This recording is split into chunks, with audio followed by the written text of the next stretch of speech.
last time I saw my relationship clearly, I was back home, sitting in a restaurant, watching my mum complain about a piece of meat. She'd been talking about this place since before I went home, dreaming about the lamb she couldn't wait to order again, because apparently it was divine. When her plate finally arrived, it was cold, undercooked, and absolutely not what she'd asked for.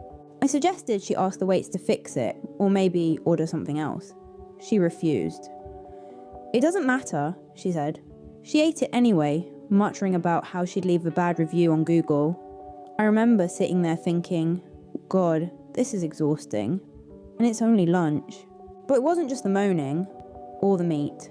It was something deeper, something that felt strangely familiar.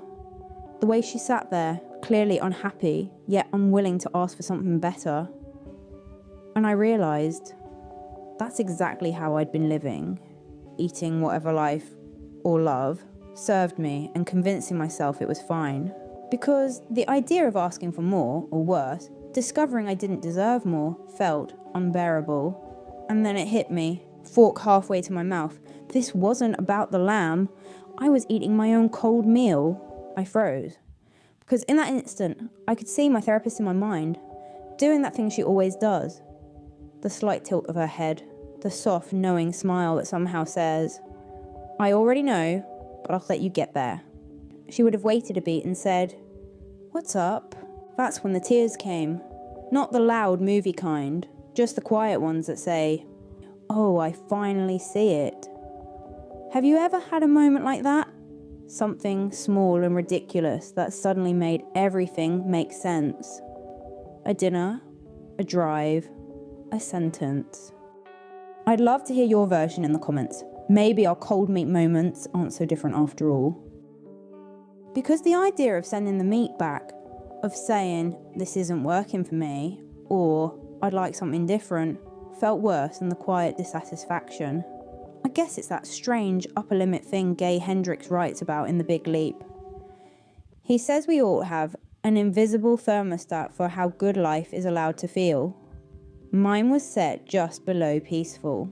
Comfort felt safer than joy. Good enough felt more stable than fulfilled. Wanting more felt like greed. Expecting better felt like arrogance. But what if it isn't? What if believing you deserve warmth isn't entitlement, it's honesty? What if the meat could come back hot, and we'd never know because we didn't ask? The first time I went to therapy, I thought I was there to understand other people, maybe even change them a little, so that I could be happier. 8 months in, I realised the syllabus was actually about me. Yes, that very obvious thing I somehow missed. I'd been playing the enoughness video game. Level 1, stop trying to be perfect. Level 2, accept imperfection is human. I passed those levels, maybe even grabbed the bonus coins. Then life unlocked the next stage. The part where being enough isn't about performance anymore. It's about permission. That point in the game where the easy power-ups stop working and you realise the enemies aren't outside you anymore. They're in your own code. I used to think therapy was like playing Super Mario. Hit enough question blocks and you'll get the answers. The right words, the right patterns, maybe even the right partner. But then you reach a level with no map, no cheat code, and no end boss. Just you, your patterns, and the uncomfortable truth that you can't skip any of it. Real life doesn't have a save button. You just have to keep playing consciously. The same level over and over until you finally pass it. And if you don't, life takes you back to the beginning of the same level again, with a new version of the same challenge, a different face, a new situation, but the same hidden lesson. Because every new level brings a new devil, not the evil kind, just part of yourself you haven't yet made peace with. And the only way to win isn't by fighting harder, it's by learning what the level was trying to teach you all along. The second time I went back to therapy, it wasn't because I was broken, it was because I'd outgrown my old definition of fine. I needed to learn what I actually wanted, not what sounded emotionally tidy. The funny thing is, my mum didn't need to send the meat back right away. She just needed to pause, admit she was disappointed, and then decide what to do with that truth.